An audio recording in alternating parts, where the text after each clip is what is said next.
Reflecting on the environment, look at it through the lens of starting a new job. On your first day, you arrive to find a messy, unorganized work area. What would be your first thoughts? For example, you may think, I'm feeling overwhelmed, uncomfortable, or confused. The thoughts going through your mind may also be the same thoughts a child would have upon entering an unorganized classroom. Having defined spaces used for certain purposes or that hold similar items is a good strategy to use to help prevent chaos. In the case of the classroom, we would design well-defined areas or interest centers. Interest centers are the exoskeleton of the classroom. They help protect the learning environment from chaos when done correctly. Well-designed interest centers allow children to work independently, use materials easily, and know what is expected of them. Interest centers are a purposeful way of breaking up the classroom into specific areas. Each center, including the equipment and materials, should clearly send the message about what is to take place in that area. These centers are not just a place to store toys.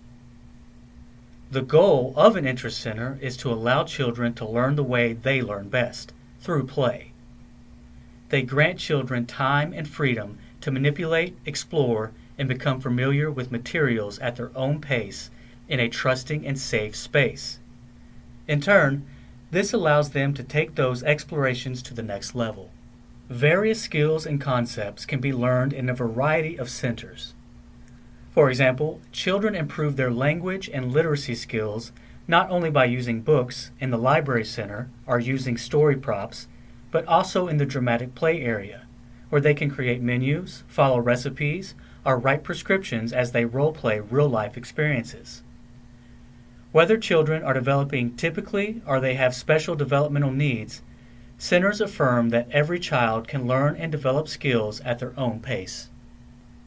They allow you as the teacher to offer children various opportunities to discover, explore, and to grow as learners in self-directed activities.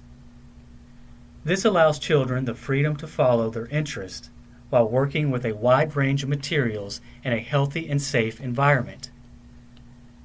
Research suggests that a high-quality classroom environment can help close the achievement gap.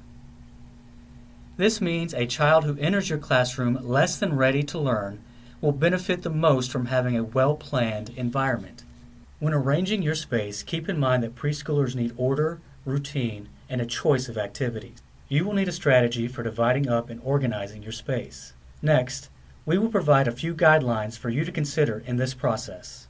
As you plan, remember centers should have clearly defined boundaries with enough space for children to play and move around freely. You will need to provide quiet and active areas, home-like touches, and a variety of hard and soft surfaces. Organize the space for children to choose, use, and return materials independently.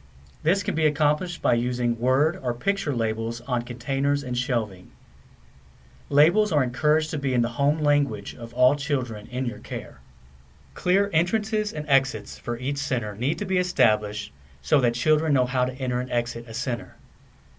If you use a center management system or post directions, make sure children know the instructions and that they are maintained consistently. Constant rule changes will frustrate children and force you to spend valuable teaching moments mediating conflicts. Ensure that there are enough materials that several children can play in the areas and that duplicates of favorite toys are made available to avoid disputes.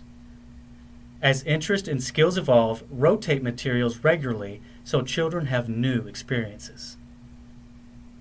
Once you have completed your setup, look over the area again for any health and safety concerns, such as uncovered outlets, tripping hazards, or open spaces that encourage running or roughhousing. Ask yourself, does my arrangement allow children to be visible at all times? Walk around and sit in different areas of the classroom to ensure that there are no blind spots. Routinely check materials to ensure all equipment and materials are in good working order. Repair, remove, or replace any broken or torn items. Centers should be free of choking hazards with no toxic items including plants and art supplies. Regularly check online or sign up for alerts with the Consumer Products and Safety Commission for product recalls. Materials, shelving, and storage containers should be washable. A cleaning and sanitizing schedule should be implemented to ensure cleanliness is maintained. Remember to store all cleaning products and hazardous materials under lock and key and away from children. Don't be afraid to modify your classroom if it isn't working. Change is not unthinkable in the preschool classroom. When modifications happen, be sure to take the opportunity and time to discuss it with your class right away. This can be accomplished at group time by simply asking them if they observe anything different about the classroom. Let the discussion flow freely from there. The most common interest centers recommended for the preschool classroom will be reviewed in the next lessons.